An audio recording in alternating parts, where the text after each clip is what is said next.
Hi guys, I am Vishal Tiwari. I hope you all are doing very well. Today's session we will discuss about the SQL constants in Oracle database. So let's start the today's session.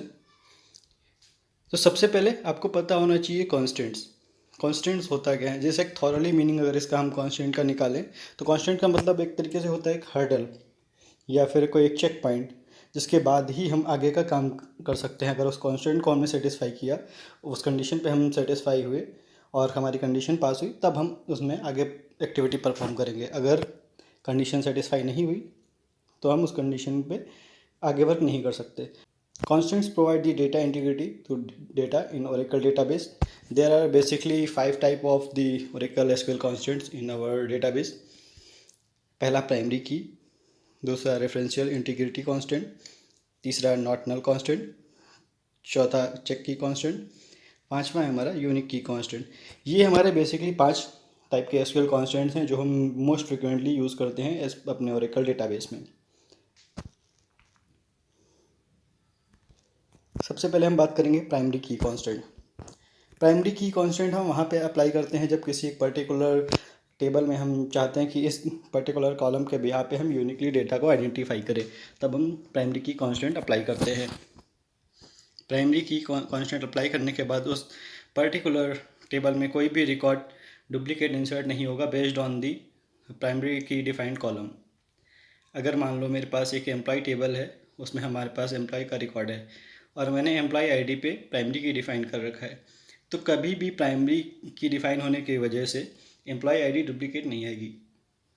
Primary की apply कैसे करते हैं, इसके लिए syntax हम ऐसे use करेंगे। मान लो हमें एक एम्प्लॉय आईडी पे एक प्राइमरी की डिफ़ाइन करनी है, तो इसके लिए हम लिखेंगे, ये हम क्रिएशन टाइम पे भी कर सकते हैं या फिर हम क्रिएशन के बाद भी कर सकते हैं, टेबल क्रिएट होने के बाद भी। क्रिएशन टाइम पे हम करेंगे क्रिएट टेबल, टेबल का नाम EMP, फिर कॉलम नेम डिफाइन करेंगे EMP ID वेरकेर 2 15 कैरेक्टर का हम डिफाइन कर रहे हैं यहाँ पे डेटा टाइप।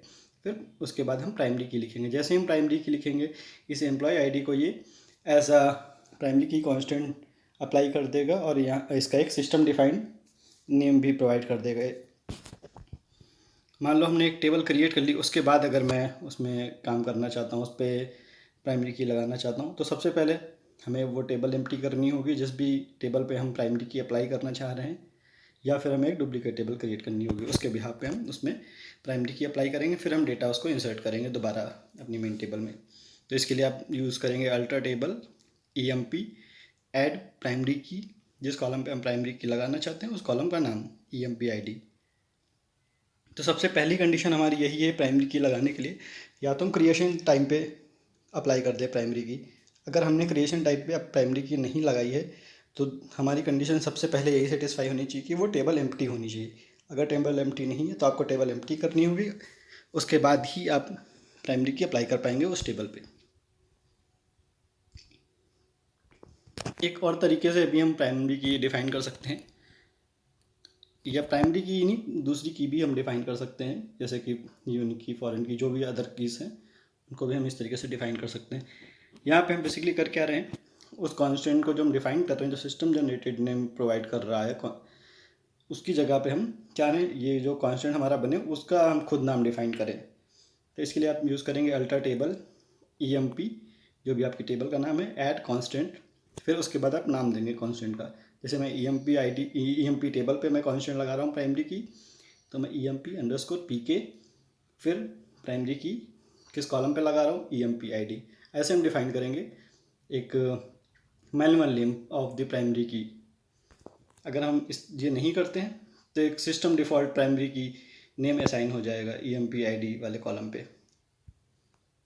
ये मैं आपको आगे बताऊंगा कि क्यों मैं मैनुअली कह रहा हूँ एक आप खुद नाम डिफ़ाइन करिए किसी भी कांस्टेंट के लिए, क्योंकि इससे बहुत बेनिफिट है। ये मैं आपको आगे बताऊंगा कैसे इसको आप यूज़ करेंगे और क्या इसका मतलब है और क्यों मैं इस पे कह रहा हूँ आपको कि ये ऐसे आप डिफ़ाइन करें।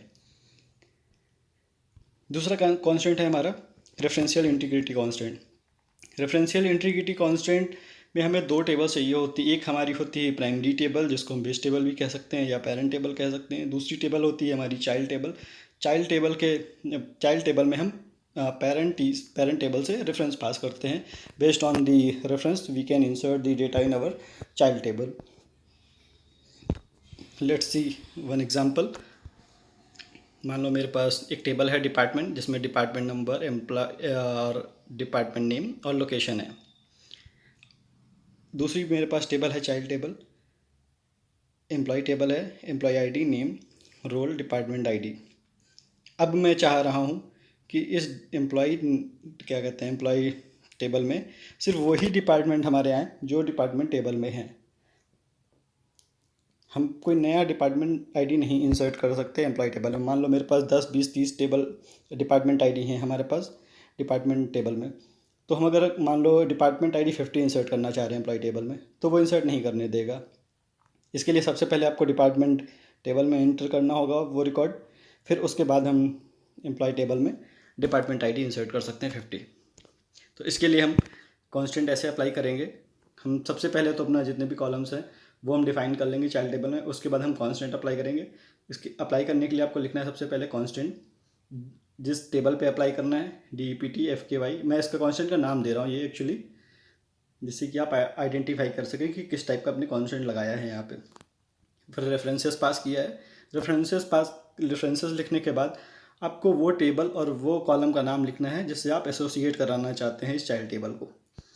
तो मैं डिपार्टमेंट टेबल को डिपार्टमेंट आईडी कॉलम से एसोसिएट करना चाहता हूँ, तो मैं लिखूँगा डिपार्टमेंट, फिर ब्रैकेट के अंदर डिपार्टमेंट आईडी। इससे अब मैं जितने भी नए जो भी डिपार्टमेंट मैं एंटर करूँगा वो सारे डिपार्टमेंट मेरे डिपार्टमेंट टेबल में होने चाहिए। अगर नहीं है तो वो इंसर्ट नहीं करने देगा, referential integrity constant violated error throw कर देगा।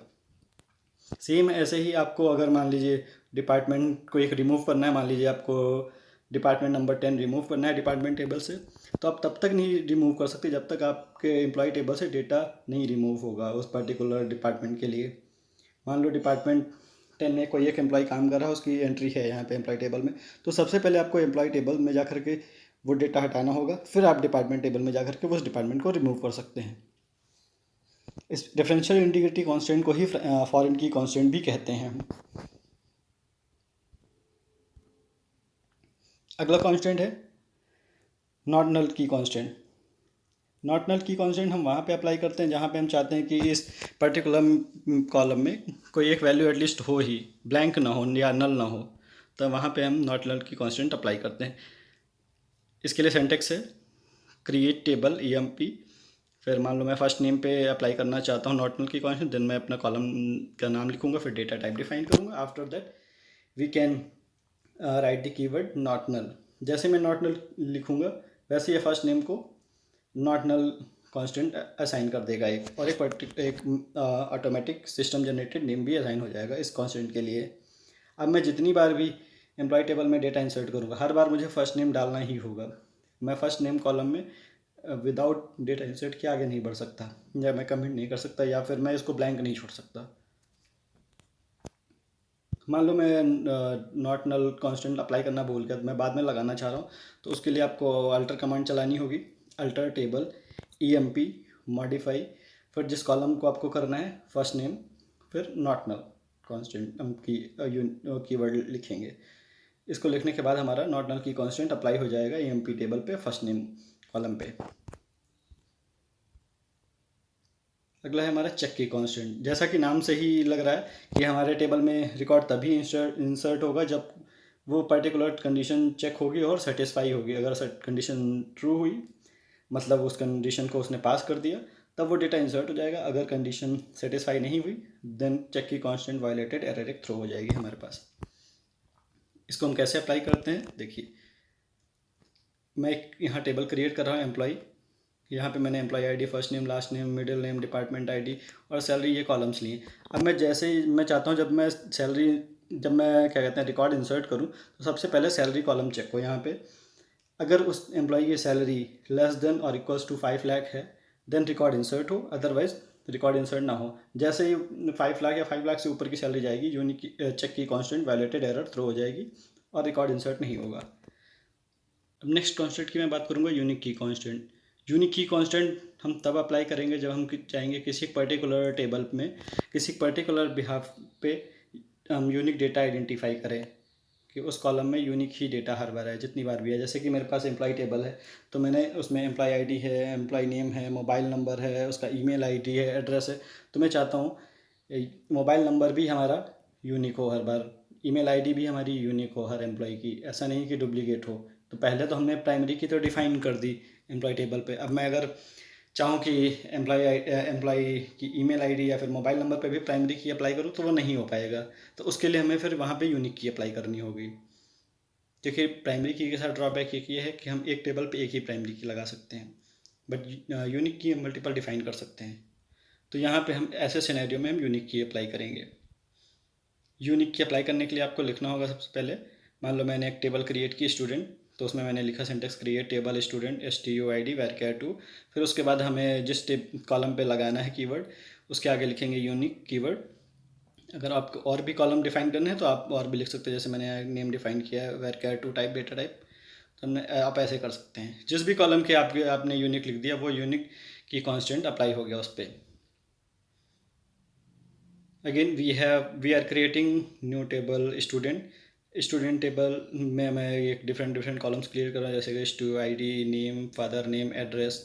ठीक है, अब मैं चाहता हूँ इस पर मैं यूनिक की कांस्टेंट अप्लाई करूँ, तो मैंने यहाँ लिखा कांस्टेंट STU। फिर अब यहाँ पे मैंने 3 कॉलम पे यूनिक की कांस्टेंट लगाया है, फादर नेम, नेम और एड्रेस। तो यहाँ स्टूडेंट STU मैंने इसलिए लिखा है क्योंकि मैं स्टूडेंट टेबल पे लगा रहा हूँ। फिर उसके बाद मैंने जिन जिन कॉलम पे लगाया उसको मैंने लिखा है FNAME add and UKY means unique की मैंने यहाँ पे अप्लाई की है। फिर मैं लिखूँगा यूनिक कीवर्ड, फिर ब्रैकेट के अंदर मैं लिखूँगा उन सारे कॉलम्स का नाम जिन जिनको मैं यूनिक की असाइन कर रहा हूँ, name, father name and address. इस तरीके से भी आप अप्लाई कर सकते हैं यूनिक की कांस्टेंट। इसको बोलते हैं टेबल लेवल पे कांस्टेंट लगाना। फर्स्ट वन वाला जो ऊपर है उसको बोलते हैं रो लेवल पे कांस्टेंट अप्लाई करना।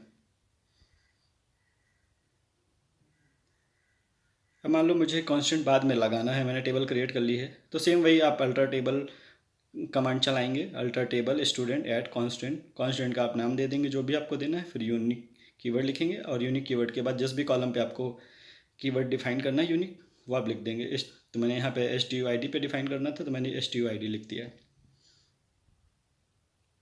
अब यहाँ मैं बात करूँगा ना, कुछ ऐसे क्वेश्चंस होते हैं जो हर इंटरव्यू में पूछे जाते हैं, चाहे आप ओरेकल DBA के लिए जा रहे हो या फिर डेवलपर के लिए या फिर प्रोडक्शन सपोर्ट या फिर किसी भी दूसरे डेटाबेस के प्रोफाइल पे जा रहे हो। तो आपको ये कुछ क्वेश्चंस हैं बेसिक SQL कॉन्स्टेंट्स के बारे में आपको पता होने चाहिए, खासकर अगर आप डेटाबेस के DBA प्रोफाइल या फिर डेवलपर प्रोफाइल में जा रहे हैं, वहाँ पे तो आपको पता ही होना चाहिए। मान लीजिए मुझे पता करना है कि मेरी टेबल पे कितने कांस्टेंट लगे हैं, तो इसके लिए एक टेबल होती है DBA अंडरस्कोर कांस्टेंट्स। तो इसके लिए आपको क्वेरी लिखनी होगी, select constant name constant type from DBA constants where table name equals to, आपकी टेबल का नाम जो भी होगा वो आप देंगे। यहाँ मैं एम्प्लॉय टेबल के लिए ले रहा हूँ। दूसरी एक टेबल होती है हमारे पास DBA कॉन्स कॉलम्स। इस व्यू के थ्रू भी आप कांस्टेंट निकाल सकते हैं कि कितने कांस्टेंट आपकी टेबल पे लगे हैं और किस टाइप के हैं। मान लो मेरे पास एक टेबल है, उस पर मल्टीपल कांस्टेंट लगे हैं और मैं उस टेबल को ड्रॉप करना चाहता हूँ। तो अगर कांस्टेंट लगे हैं, इंटीग्रिटी कांस्टेंट लगे हुए हैं या फिर आपके रेफरेंशियल इंटीग्रिटी कांस्टेंट लगे हैं, तो अगर आप डिलीट करना चाहेंगे तो डायरेक्ट नहीं डिलीट होगी टेबल, तो उसके लिए आपको कास्केड करने होंगे कांस्टेंट।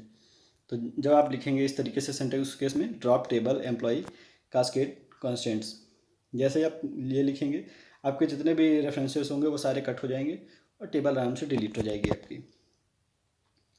मान लो इन दो टेबल्स का आपके पास एक्सेस नहीं है, DBA constant and DBA cons columns, क्योंकि कुछ केसेस में मल्टीपल यूज़र्स को या जो कि डिफरेंट ग्रुप के यूज़र्स होते हैं उनको एक्सेस नहीं होता है, तो उस केस में हमारे पास एक और टेबल होती है जिसके थ्रू भी हम पता कर सकते हैं कि हमारी टेबल पे कितने कांस्टेंट लगे हैं, कांस्टेंट का नाम क्या है, किस टाइप का कांस्टेंट है।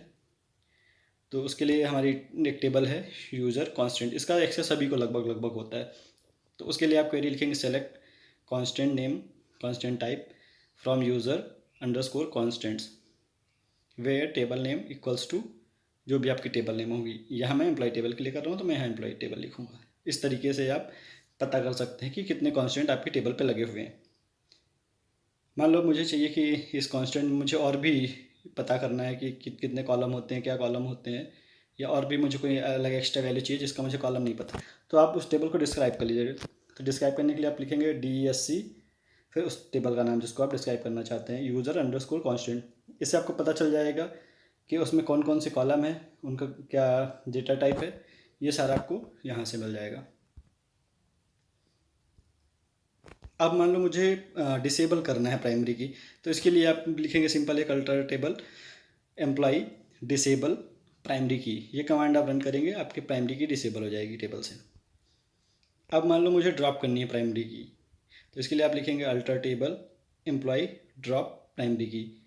ये तो रहा प्राइमरी की केसेस में, हम डिसेबल कर सकते हैं, इनेबल कर सकते हैं इस तरीके से, एंड ड्रॉप कर सकते हैं, क्योंकि हमारी एक टेबल में एक ही प्राइमरी की होती।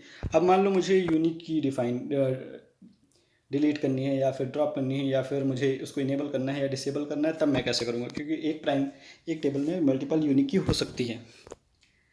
तो उसके लिए आप यूज़ करेंगे उस कांस्टेंट का नाम, जो मैंने आपको इसलिए स्टार्टिंग में बताया था कि आप एक कांस्टेंट का नाम दे दीजिए, ज़्यादा बेटर है, वो आपको ईजिली मैनेज करने में थोड़ा सा आराम रहेगी। अदरवाइज आप फिर सिस्टम जनरेटेड नेम निकाल लीजिए यूजर अंडरस्कोर कांस्टेंट से। तो इसके लिए हम क्वेरी लिखेंगे सिंपल, मान लो अगर मुझे ड्रॉप करनी है किसी भी कांस्टेंट को, तो इसके लिए हमें लिखना होगा alter table name drop constant, फिर उसके बाद कांस्टेंट का नाम लिखेंगे जिस भी कांस्टेंट को मुझे ड्रॉप करना है। मान लो इसी तरीके से मुझे डिसेबल करना है किसी कांस्टेंट को, तो लिखेंगे alter table name disable constant, फिर कांस्टेंट का नाम दे देंगे जिस भी कांस्टेंट को हमें डिसेबल करना है। फिर मान लो मुझे इनेबल करना है, तो सेम इसी तरीके से हम इनेबल भी कर सकते हैं, अल्टर टेबल का नाम इनेबल कांस्टेंट, फिर कांस्टेंट का नाम। अब मान लो मुझे कोई टेबल में कोई कांस्टेंट है, उसको मुझे रीनेम करना है कि मुझे मीनिंगफुल नहीं लग रहा है, मुझे उसको चेंज करना है कांस्टेंट का नाम, तो उसके लिए आप अल्टर टेबल लिखेंगे कमांड। उसके लिए कमांड लिखेंगे इस तरीके से अल्टर टेबल का नाम रीनेम कांस्टेंट, फिर आप कांस्टेंट जिसको रीनेम करना चाहते हैं वो लिखेंगे टू, फिर उसके बाद आप लिखेंगे जो नया कांस्टेंट का नाम आप रखना चाहते हैं उसको लिखेंगे यहाँ पे टू के बाद। then these are the most common SQL constant related interview questions, then you can prepare these questions।